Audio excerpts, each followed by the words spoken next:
9 मई मुकदमात में JIT report अदालत में पेश कर दी गई, जिसमें PTI क़यादत और कई रहनुमाओं को मुजरिम करार दिया गया है। इंसदाद दहशतगर्दी अदालत में सानहा 9 मई के मुख्तलिफ मुकदमात में अहम पेशरफ्त सामने आई है। JIT ने तफ्तीश मुकम्मल करके रिपोर्ट अदालत में पेश कर दी है, जिसमें तफ्तीश के हवाले से बताया गया है कि PTI क़यादत ने 9 मई के अवाम को उकसाया।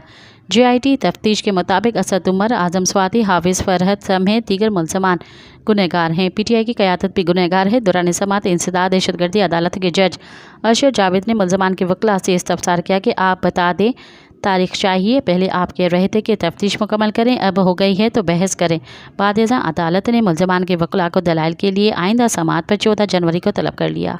मज़ीद ख़बरन ऐं तफ़सीलात लाइ विज़िट कयो असांजी वेबसाइट www.awamiNewsHD.com ऐं ॾिसंदा रहो अवामी न्यूज़ HD।